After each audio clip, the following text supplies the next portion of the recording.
unchecked, sometimes can grow into rage. We know that one angry thought through neuroscience changes us on a cellular level. And obviously rage makes a lot of change, and then rage can lead to acts of violence such as this. And so the amazing thing to me when I thought about that was a thought can be changed, right? And you know, we talk about, and our focus today is reading, writing, and math, and academics, and test scoring, and everything. But all that we're talking about today, and I know Maya's doing it, but not all schools are doing it. We're not doing it yet in Sandy Hook and Newtown, and that is teaching these kids these important values, social and emotional learning. Somehow I kind of just knew instinctively that Adam had slipped through the cracks. How could somebody do something like that? And I thought immediately, wow, he must have been in so much pain. And I identified with his mother because she was a single mother. I'm a single mother. And she had a son that needed some help. And I've been in the same situation. And I've actively tried to get help. And because of the focus on academics, if your child is academically average, then it's really, really difficult to get any services.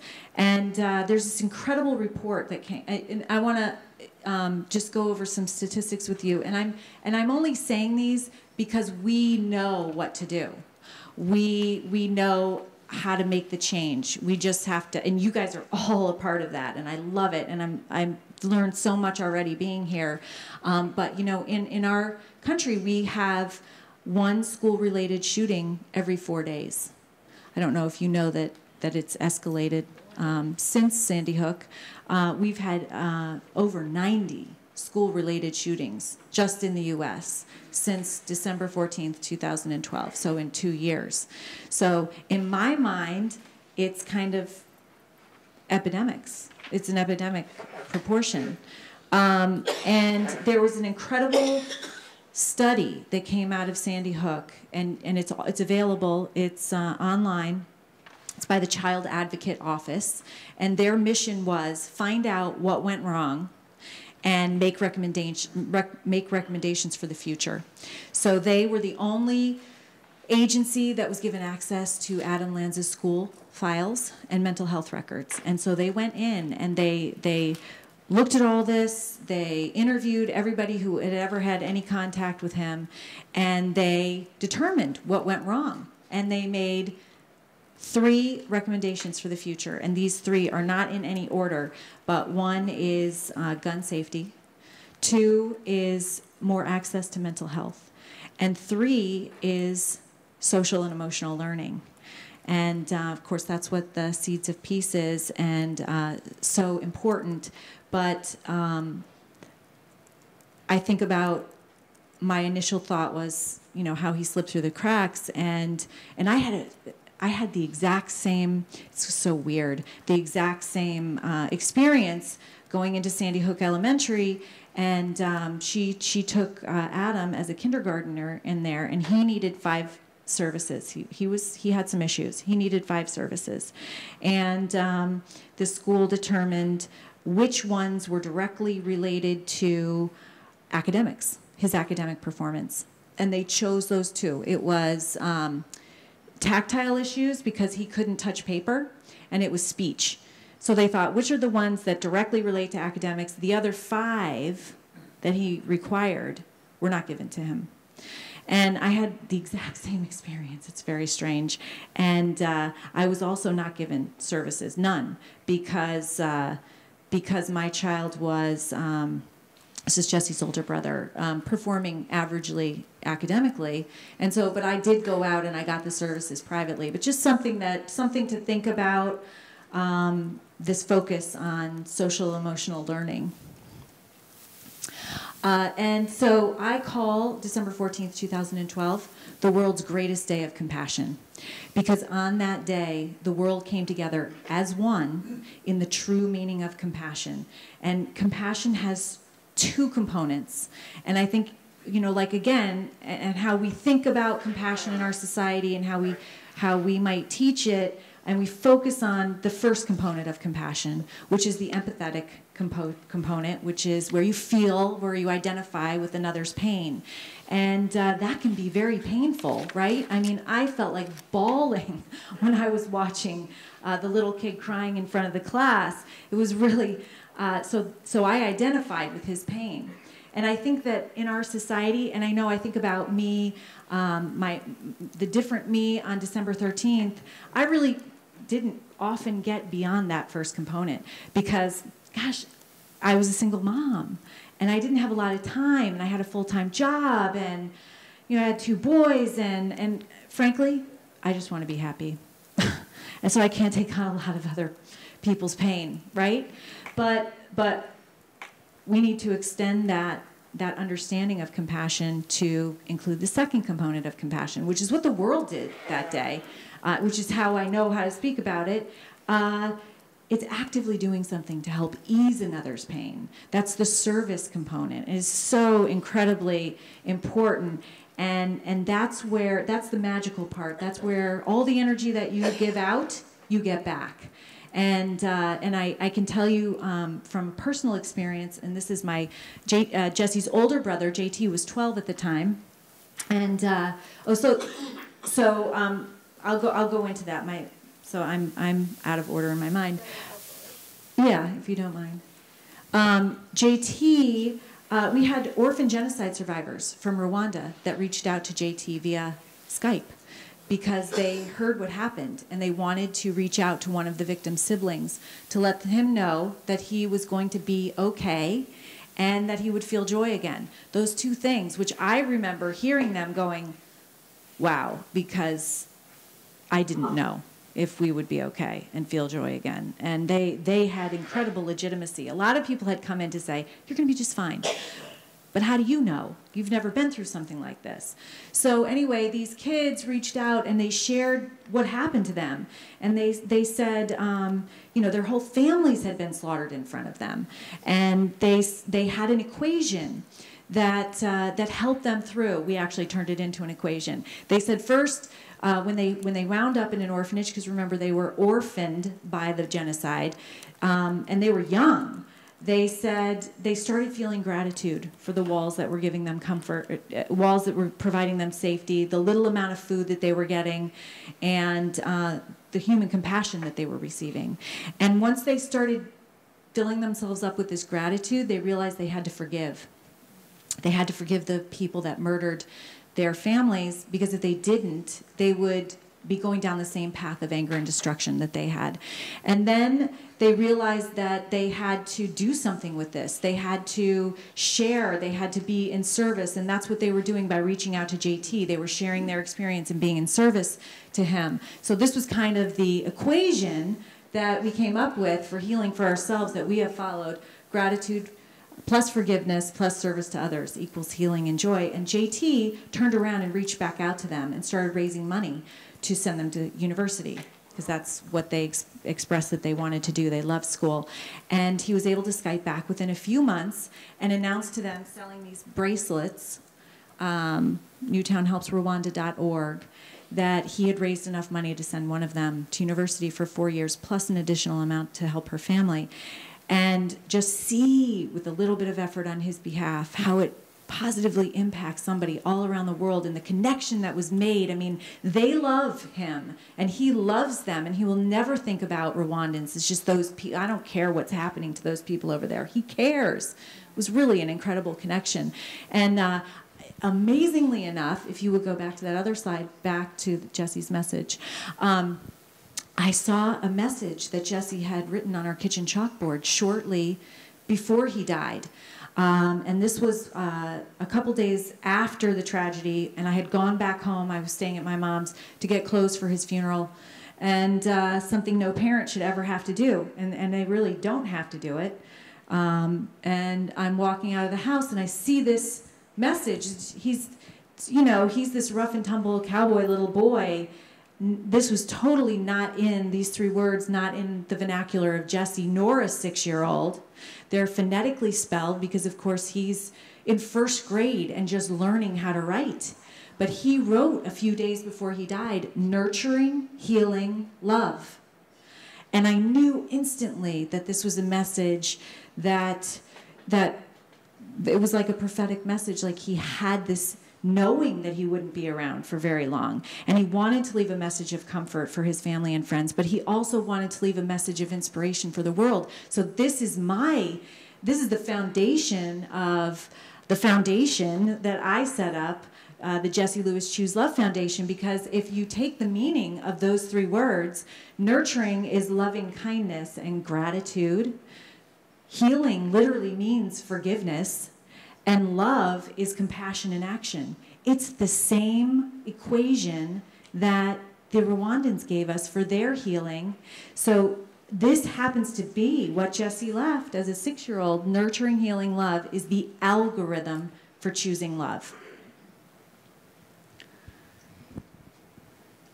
So if I could boil my whole experience down within the last 2 years to one word, that word would be choice. Somebody else said this, but I agree. You can't always choose what happens to you, but you can always choose how you react to it. And such an incredibly important lesson, and I can tell you that it's true. I've learned a lot. I've grown as a person. You grow through pain, right? A lot of change comes through pain, and that's the silver lining.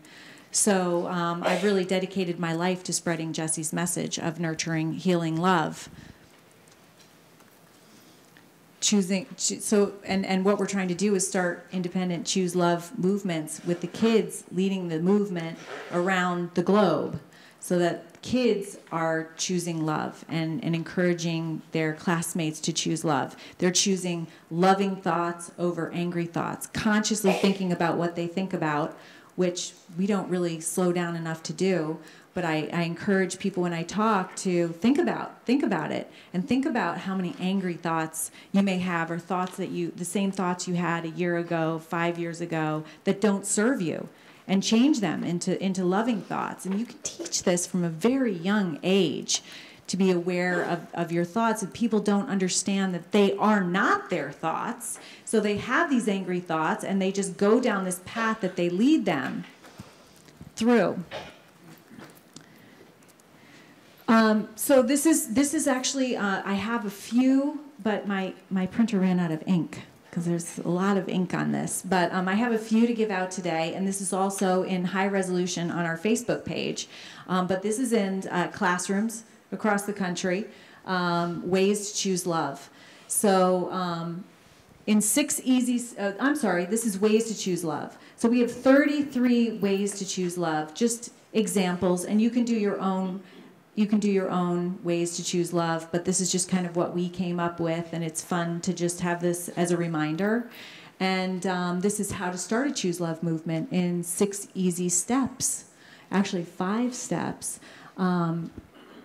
Being aware of your thoughts, choosing to change the negative, angry thoughts to positive, loving thoughts, thinking about any thought or statement that you make to yourself or others is either positive or negative and will impact you or them accordingly. Remembering when you're feeling an emotion such as anger or fear that it's not who you are, but only what you're feeling at the moment. Take a deep breath and count to 10. And it's number 5 is Jessie's formula for choosing love. Nurturing plus healing plus love being the algorithm for choosing love. This is when I bring it all together for the Seeds of Peace. These are the 7 core seeds, and today what I've been talking about is critical thinking, being aware of your thoughts, courage. It takes courage to choose love, to be grateful, to choose forgiveness. Conflict resolution is bullying. I think in our country, what have we been focusing on with all this anti-bullying, all these anti-bullying programs and legislation? We've been focusing on the symptom, which is bullying. And what happens when you focus on something? It grows. And so it's grown now to epic proportions where kids are bringing guns into school and blowing away their classmates. And it's really not surprising when you think of it that way. So we need to start focusing on peace building. Instead of anti-bullying, focus on peace building so that we're focusing on something that's positive. Compassion, remembering that there are two components to compassion. The empathetic component, which is sometimes painful, and that's okay. And then the action component, which is the magical component where you get everything back.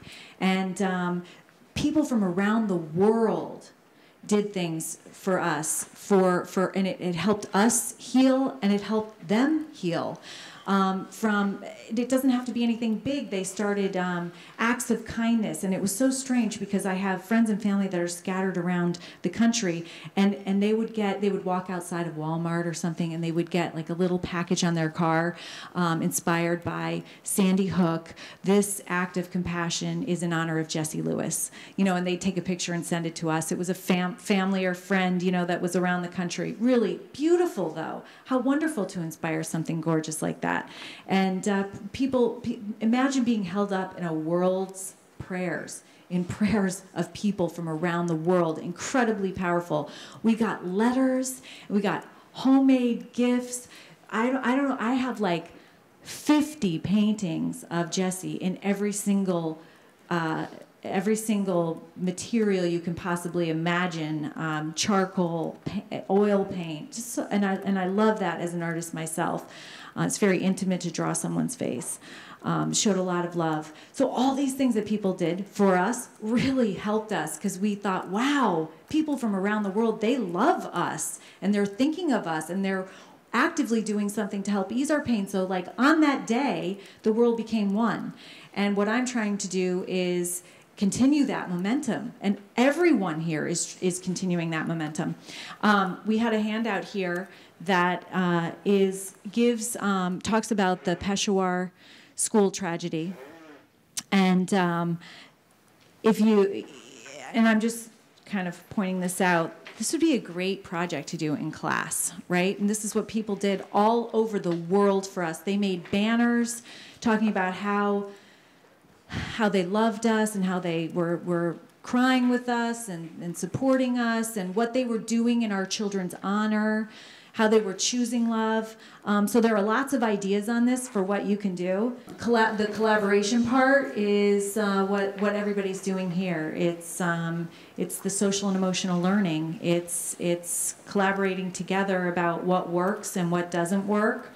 The commitment is the commitment of teachers, parents, and administration, and working from all sides. So individual teachers bringing this into their classrooms, and then I'm working with the governor of the state of Connecticut, who has agreed to implement a social and emotional task force, social emotional / task force in the state of Connecticut. So we're working with him to do that, and I'm meeting with Vice President Biden on February 23rd to do a national social and emotional task force. So that's really exciting. So if we just have to have this consistent message and everybody be on board with that. And the community, we need a consistent message of compassion. We're part of the Charter for Compassion, which is an interesting website. If you go on there, they promote a consistent message of compassion across all of our society. So Professor Chris Cook has been working with them for longer than I have, and so in his community, Danbury, he has a compassionate police force. They've signed on for the Charter for Compassion. He has a compassionate hospital. He has created the first, he didn't create, but he got the first governmental agency to sign on for the Charter of Compassion, the Department of Social Services, who work with children. They're now a compassionate governmental agency. The schools in Danbury are compassionate. The city is a compassionate city. The individual businesses have become businesses of compassion. Can you imagine? All this focus on compassion is really exciting. So I urge you to go on to that website as well. And Jessie left another message. On the same day, we found these. I found the chalkboard message. JT had gone home also with me to grab chargers and video games, very important, from his room. And he found a little note that Jessie had written that he had left on JT's desk. And this note said, "Have a lot of fun." And it was really incredible because when I think about JT and Jessie as two different kids, Jessie was bouncing off the walls with fun. He created his own fun. Wherever he was fun. He was always laughing and loud. And JT's not the exact opposite, but he needs to be encouraged to have fun sometimes. He's a little bit more studious and not as ready to laugh. So this was such a prophetic message from Jessie, this understanding of who JT was and what he needed to do in life.